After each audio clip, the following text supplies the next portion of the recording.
The Galactic Academy of Unified Defense was the most respected training center in known space. It floated in orbit above a small moon, its silver towers glowing under the distant light of 3 suns.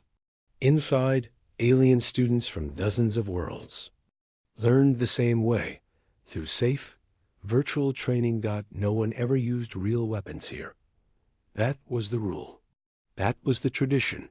That was common sense. So, when the announcement came that humans would join as exchange cadets, most students were curious but not worried.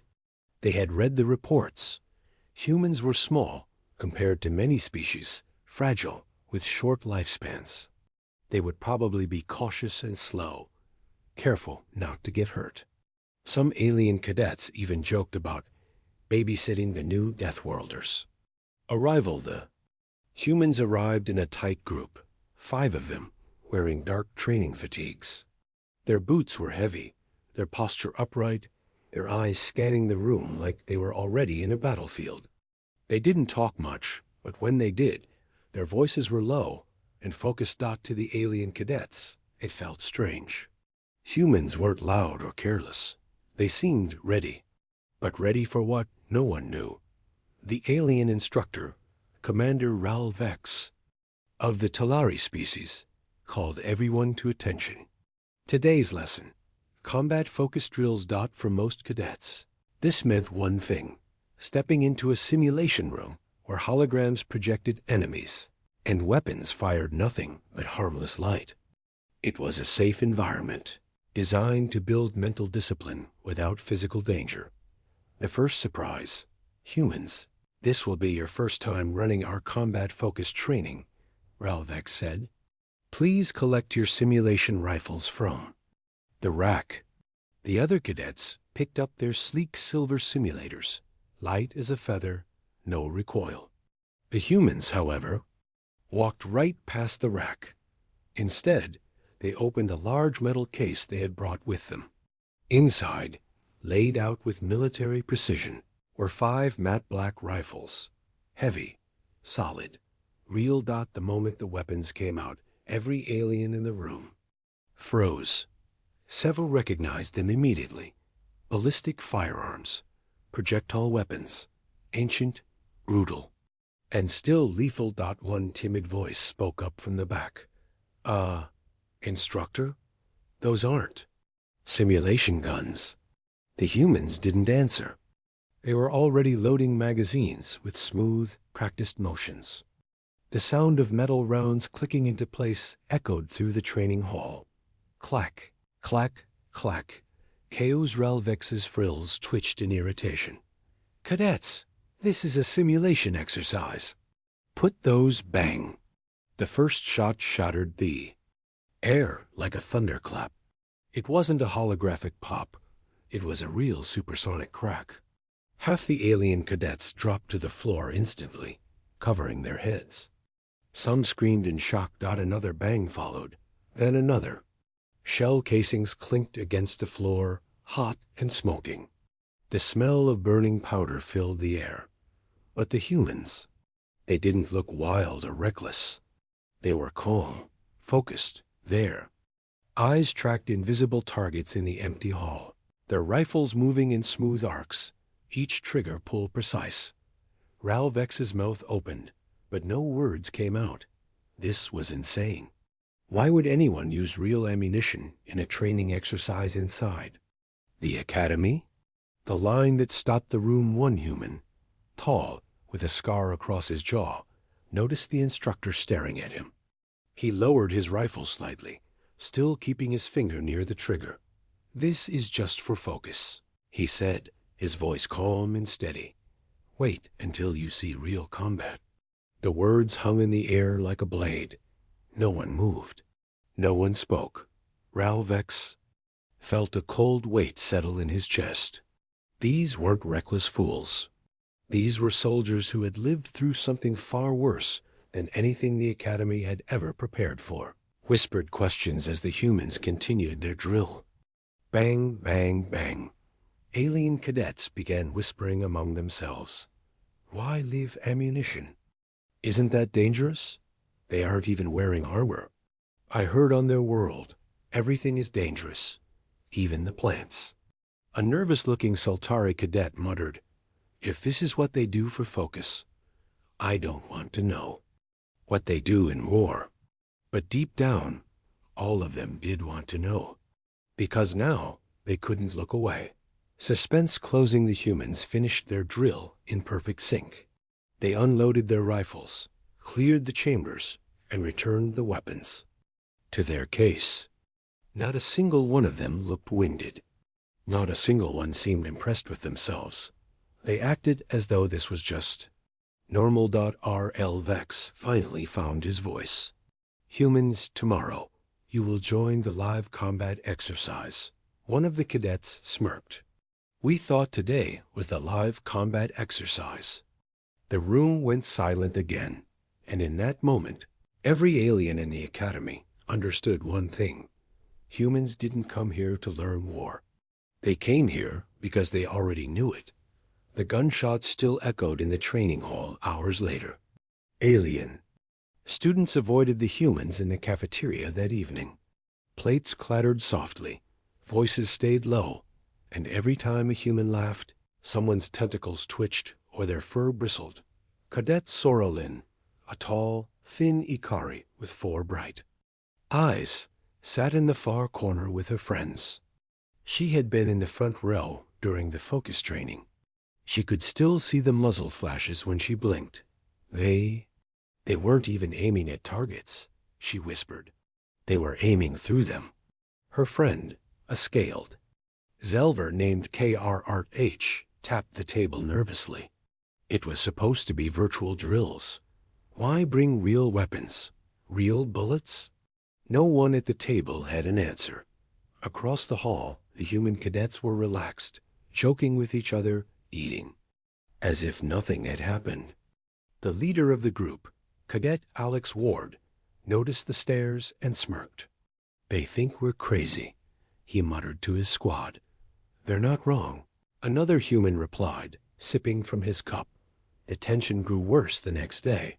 During weapons safety class, Instructor Turvak, a veteran soldier from the Grell Dominion, called on Alex. "Cadet Ward," Turvak said in a slow, deliberate voice, "you understand this is a shared training environment. Such dangerous methods may not be tolerated." Alex stood up, his boots clicking on the polished floor. "Sir, with respect, this is safe. For us. We train with real bullets because simulations don't make your heart race. They don't make your hands shake. You want focus? You need real stakes."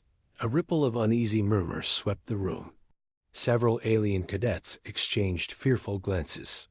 Turvak narrowed his eyes. "And what happens if you miss?" Alex didn't blink. "We don't." The instructor said nothing more. That night, whispers spread through the academy like wildfire. Rumors claimed humans came from a death world, where the environment tried to kill you every day. That they fought predators with teeth like swords. That their own history was filled with wars, fought not for survival, but for ideals. Some students scoffed. Others believed that on the 3rd day, the academy held an advanced obstacle course. Normally, this was just another endurance test. But this time, something was different. The alien cadets noticed strange crates being carried to the course by the humans. When the starting signal sounded, the humans sprinted forward, bullets snapping through the air again, this time hitting targets that popped up without warning.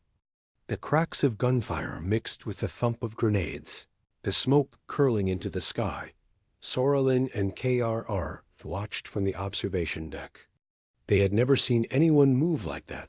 Fast, precise, almost predatory. What are they training for?" Sorolin asked quietly. KR Reith's tail coiled tight. "I don't think it's training. I think this is preparation." Down below, Alex paused for just a second, reloading. He glanced up toward the observation deck, almost as if he knew they were watching. His voice carried across the course, cold and steady. This is nothing.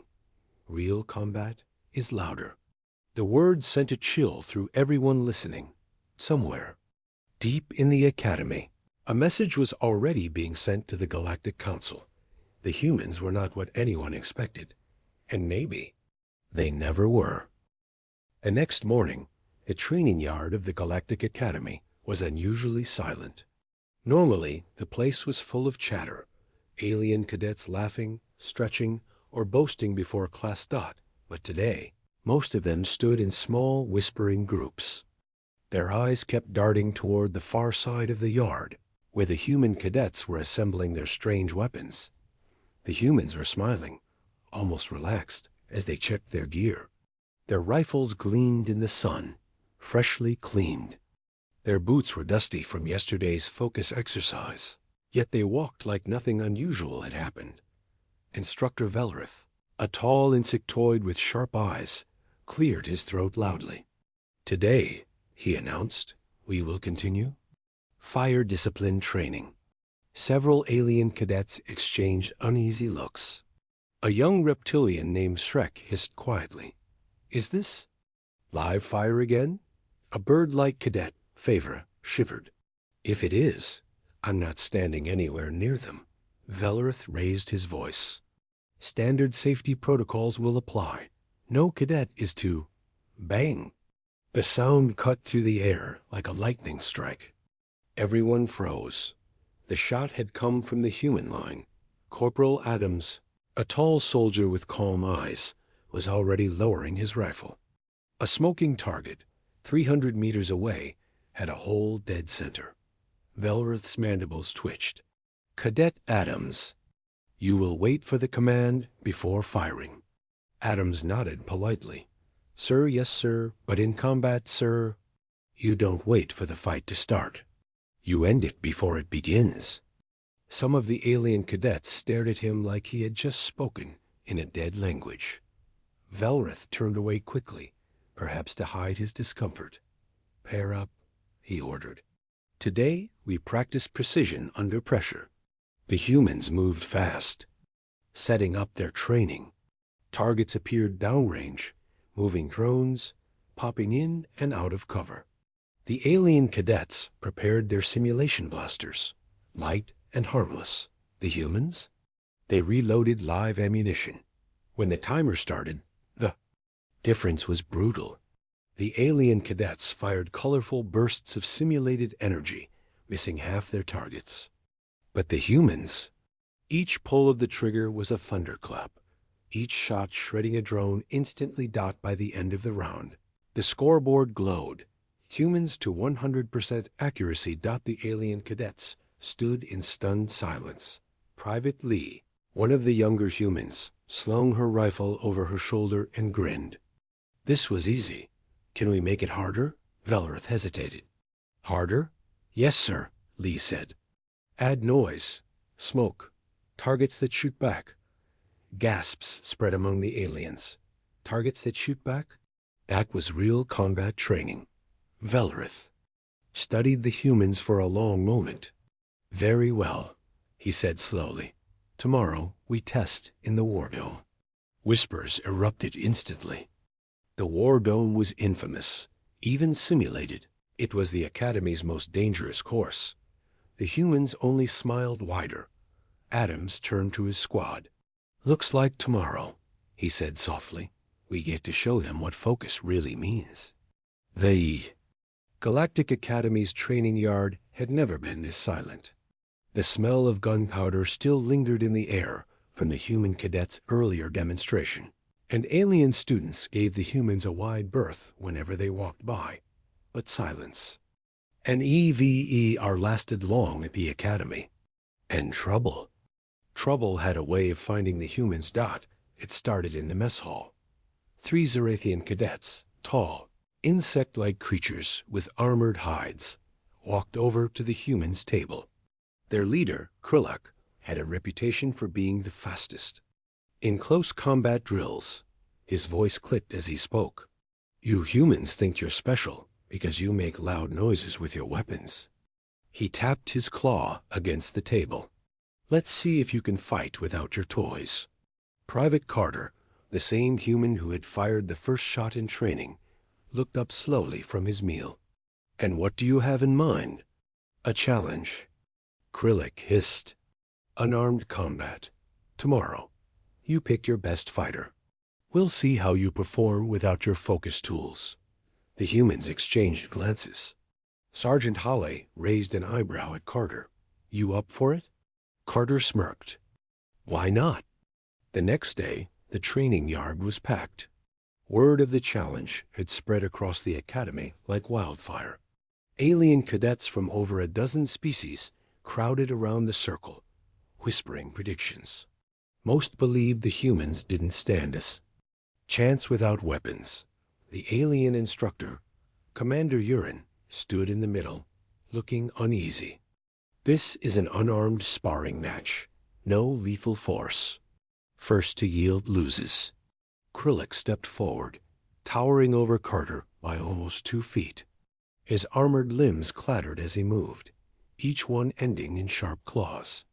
Carter, in contrast, looked small, calm, even bored. The signal was given. Krillick lunged, his claws slashing through the air. Carter sidestepped effortlessly, letting the alien's momentum carry him forward. The humans watching didn't cheer. They simply observed, like they'd seen this 1,000 times before. Krillick attacked again, faster this time, his strikes a blur. Carter ducked, pivoted, and with one quick motion, drove his elbow into a joint in Krillick's armor. The alien stumbled back with a pained screech. The crowd gasped. That joint was a known weak spot among military veterans, but no alien cadet had ever landed a strike there in a live match. Krillick roared and charged again, trying to use his bulk to crush Carter. But the human didn't meet force with force. Instead, he moved like water, stepping aside, redirecting the alien's weight, letting him fall into his own traps. Finally, Carter caught Krillick's arm, twisted, and sent the towering alien crashing to the ground with a thud that shook the floor. Carter placed one knee on Krillick's chest and locked his arm in a joint hold. Krillick froze, claws twitching. He knew if he resisted, his arm would snap. "I yield," he growled. The crowd erupted, but not in cheers. It was a shocked murmur. Aliens looked at each other, confused. How could something so small and fragile defeat one of the strongest cadets? Carter stood and offered a hand to Krillick, who hesitated, then accepted it. Commander Yahan stepped forward, his voice tight. "Impressive, but where did you learn to fight like that?" Carter smiled faintly. "That wasn't a fight. That was just training." The human cadets exchanged knowing looks. They hadn't even shown real combat yet. And deep in the crowd, a pair of alien officers, not cadets, watched in silence. One leaned to the other and said in a low voice, "If this is how they fight without weapons, we need to re-evaluate our threat reports on humans." The news of Carter's victory spread quickly through the academy. Alien cadets whispered in awe and confusion, struggling to understand how such a small human could defeat one of their best fighters without weapons. But the instructors knew the truth. This was only the beginning. Commander Yahan called the human cadets into a private briefing. "You have impressed the academy," he said, his voice grave. "But we must see if you can survive the off-world trial." The off-world trial was a brutal test held on a harsh desert planet called Varo 7. It was designed to push cadets to their limits, physical, mental, and emotional. No technology allowed, no help from instructors. Just survival. The humans exchanged glances. For them, this was not a trial. It was home. A week later, the human cadets landed on Varo 7. The sun blazed overhead. The dry wind carried dust and the scent of danger. The planet was a true death world.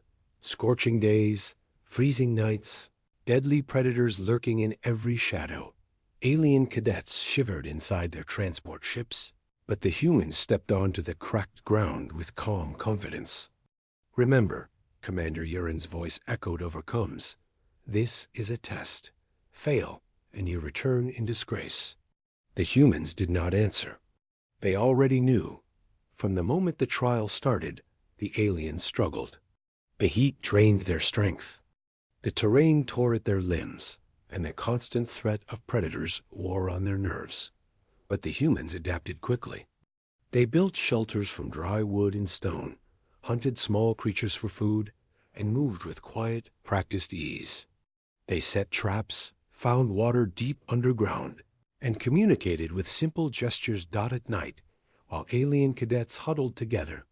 Shivering and fearful, the humans kept watch, sharing stories around small fires, their laughter light but eyes sharp. One night, a predator attacked. A giant, armored beast with claws like scythes and glowing eyes burst from the darkness toward the camp. The alien cadets panicked, scrambling for weapons and cover. But the humans moved as one. Carter grabbed a spear and charged, drawing the beast's attention. Other humans flanked it, tossing nets and firing precision shots with their rifles. The beast roared and thrashed, but could not break through the humans' defense. Finally, it fell with a heavy thud. The aliens watched in disbelief. Days passed. The humans thrived. The aliens struggled. Finally, the trial ended. The survivors gathered at the extraction point. The humans looked tired but unbroken. The aliens, worn and shaken. Commander Yahan stepped forward, his usual stern face softened with respect. "You have survived what many thought impossible. Your endurance, your teamwork, your will. These are qualities the Academy must honor." He turned to the alien cadets. "Learn from them, because soon the galaxy will face dangers that require this kind of strength." The humans nodded silently, their eyes holding secrets of wars fought and battles won. And somewhere in the vastness of space, the first whispers of a coming war began to stir. The day had come. The Galactic Academy's grand arena was filled with thousands of cadets and instructors from across the galaxy. The buzz was electric. Whispers spread like wildfire about the humans. They had passed every test.